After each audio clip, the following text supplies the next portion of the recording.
Il voulait juste céder sa place à une femme enceinte par gentillesse. Mais il était loin de se douter que ça allait lui coûter la vie. La femme enceinte l'a soudain agrippé en l'appelant mon mari. Il a pensé qu'elle avait un problème mental et qu'elle confondait les gens. Mais quelques jours plus tard, elle a débarqué avec 2 enfants et a fait une scène sur le toit de son entreprise. En larmes, elle a déclaré que ces 2 enfants étaient de lui, et que s'il refusait de les reconnaître, elle sauterait avec eux. Il était convaincu d'avoir affaire à une folle. Mais son ami lui a dit que cette femme lui avait donné 2 fils et qu'il devait assumer. Ses collègues ont aussi dit qu'il était un salaud. Il était sur le point de craquer, parce qu'il ne connaissait absolument pas cette femme et ne comprenait pas pourquoi il devait en répondre. Et là sa petite amie a débarqué, lui a mis une gifle et lui a demandé depuis quand ça durait, et comment il avait pu s'intéresser à une femme de 50 ou 60 ans. Il allait s'expliquer quand plusieurs médecins sont arrivés avec un rapport de test ADN, affirmant que les enfants étaient bien les siens. Il a pris le rapport, incrédule, et c'était pourtant vrai. Son ami l'a poussé vers la femme, en lui disant de reconnaître la relation sans attendre. En voyant cet inconnu s'approcher de lui pas à pas, il avait l'impression de vivre un cauchemar. Et l'instant d'après, il a glissé, il est tombé, et il n'a pas survécu. À ce moment-là, le temps s'est soudainement remis à l'envers, et il est revenu au moment où il avait croisé pour la première fois la femme enceinte dans le bus. Elle lui a de nouveau demandé s'il pouvait lui céder sa place. En repensant à tout ce qui s'était passé dans sa vie précédente,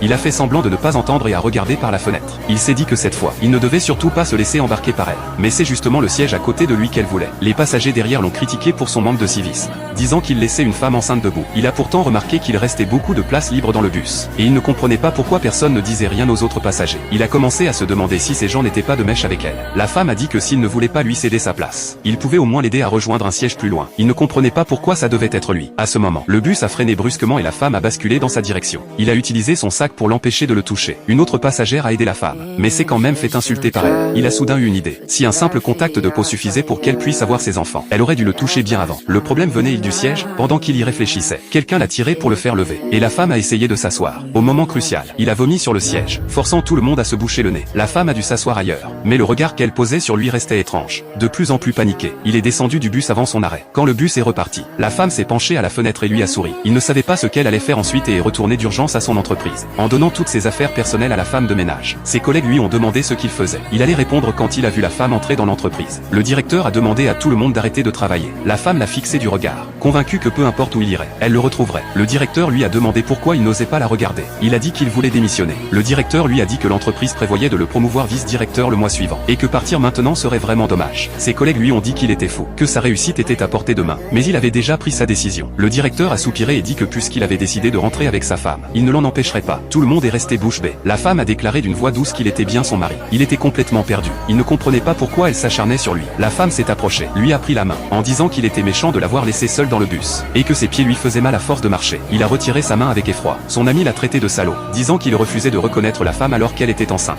Il a commencé à soupçonner que son ami était de mèche avec elle. Soudain la femme s'est tenue le ventre en disant qu'elle avait mal. Tout le monde s'est précipité pour l'emmener à l'hôpital. Il a pensé rapidement qu'il devait empêcher la tragédie de se reproduire. À l'hôpital, le médecin leur a demandé de signer d'urgence l'autorisation opératoire. Son ami l'a attrapé en disant qu'il était le père. Il a refusé catégoriquement, disant que même si elle ne s'en sortait pas sur la table, il ne la reconnaîtrait pas. Ses collègues l'ont traité d'irresponsable. À ce moment, sa petite amie est arrivée et a signé l'autorisation sur le champ, avant de lui mettre une gifle, en disant qu'il l'avait trompée et qu'il refusait même de s'occuper des enfants sur le point de naître. Il a voulu s'expliquer, mais elle l'a coupé en montrant une photo où il apparaissait en train d'enlacer la femme. Il est resté stupéfait et a demandé d'où venait cette photo. Sa petite amie a expliqué qu'un inconnu la lui avait envoyé une semaine plus tôt et qu'elle avait cru à une plaisanterie. Il a juré qu'il n'avait jamais vu cette femme et ne pouvait pas avoir des enfants avec elle. Mais son ami a pris la défense de la femme et dit qu'il devait assumer, ajoutant qu'il s'occuperait lui-même de la petite amie désormais. Elle n'a opposé aucune résistance et s'est même appuyée sur son bras. À ce moment, une infirmière est sortie avec 2 enfants. Ses collègues ont dit qu'il ressemblait à l'homme. Sa petite amie a dit aussi qu'il lui ressemblait beaucoup, pour prouver son innocence. Il a demandé un test de paternité et s'est arraché un cheveu pour le donner à l'infirmière.